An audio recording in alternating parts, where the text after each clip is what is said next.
Seguim ara, avui presentar en David Isern, de la Cerdanya. Ell regenta, és propietari del Cerdanya Ecoresort, un hotel de muntanya de tota la vida que va començar el seu avi, i precisament l'hem convidat per la seva sensibilitat, pel seu saber fer, per la seva manera d'entendre el que és una empresa, el que és estar amb gent, formar a gent, preparar gent perquè la gent sigui feliç. Junts fem el projecte aquest de Life Reset. Jo vaig algunes vegades als estius allà a fer programes de banys de bosc, de meditació i tal, i és una passada veure com la gent vol repetir, vol estar allà, se sent a gust, el servei que dona és com dir, ostres, això és perfecte, la gent que ve aquí se sent bé, no? I l'hem convidat perquè sé que a ell li agrada meditar, sé que li agrada el silenci, la natura, i des d'aquesta perspectiva de la seva sensibilitat i de voler portar tot això en el que és l'àmbit empresarial, no? Que de bones a primeres sembla com algo molt lògic, molt racional, molt dur, doncs ell li sap donar aquest toc de sensibilitat tan bonic, tan bonic. Així és que, David, amb tu mateix, treu-te l'àudio, posa't el vídeo i aquests 5 minuts són teus. Moltes gràcies. Bé, de fet, quan vaig rebre la teva invitació, Edgar, vaig entrar... Primer va ser desconcert, no? M'està convidant a mi a estar a l'Institut del Silenci. Jo que sóc un empresari turístic, què hi pinto jo aquí? Després va ser pànic, no? I, ostres, i al costat d'aquestes persones jo he de parlar del silenci. I després de tot aquest moment de pànic vaig pensar, l'Edgar ha pensat en mi, no cal que em qüestionis res, no? Segur que alguna cosa deu ser. I llavors en aquell moment va ser quan me'n vaig adonar que realment el silenci m'havia acompanyat tota la vida i que era justament allí on trobava la meva pau. I que pel fet segurament de viure en un poble petit, de muntanya, en el qual doncs, de la meva edat sempre he estat sol, doncs dins d'aquesta solitud el que m'ha acompanyat sempre és aquest silenci. Des de petit m'ha obert les portes a la contemplació. No? El silenci era com el pas previ a encantar-me, no? Quedar-me embadoquit amb la natura i llavors doncs, aquesta connexió amb la mare natura jo crec que sempre ha vingut a través del silenci.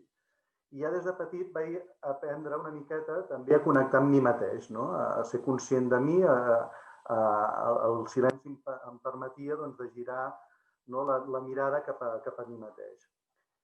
I avui en dia doncs, és més com un connector, com un transportador, no? com un vehicle que quan estic en el silenci, en aquesta meditació o contemplació, perquè segueixo a vegades doncs, amb la contemplació ja en tinc prou, doncs és quan em sento com connectat, no? Amb una essència, amb un mar, amb un full en blanc, no? Em sento connectat a tot i és en aquest moment on realment trobo moltes o revelacions o intuïcions o realment on se'm desenvolupa la meva creativitat. No? Llavors, doncs és una eina que faig servir doncs, ara conscientment. O sigui, durant tota la meva vida l'havia fet servir inconscientment i ara doncs, l'estic fent servir ja com un mitjà.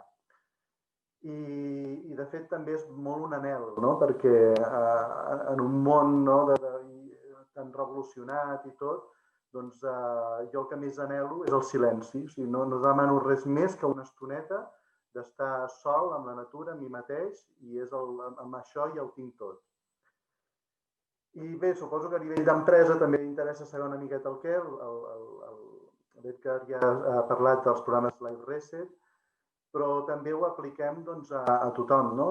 Quan estem fent qualsevol reunió amb els nostres equips, no comença mai una reunió sense passar per uns minuts de silenci, no? Per deixar el que estàvem fent i connectar amb nosaltres, amb el moment, i això ja és una cosa que ja ho sap tothom a l'empresa, que no comencem cap reunió sense aquests moments de silenci. No?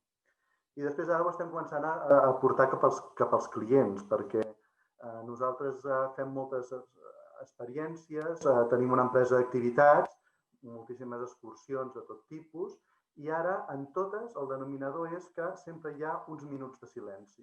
Tant és que hi anem amb nens, amb adults, amb qui sigui, a començar a trobar-te en aquest silenci perquè és sorprenent com la gent no hi estan gens acostumats i realment és aquesta porta a obrir-te a tots els teus sentits, aquesta percepció diferent. I després, quan acabem els 10 minuts de silenci, els monitors fan una pregunta de dir com veieu les coses abans i com les veieu ara. I veus que realment s'han obert una nova dimensió d'allò que estaves fent.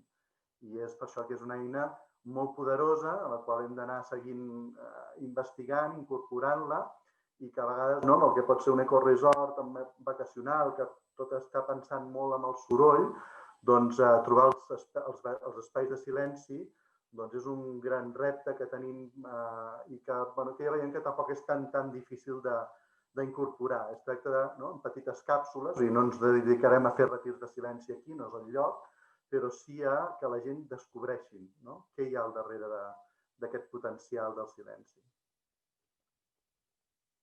Merci.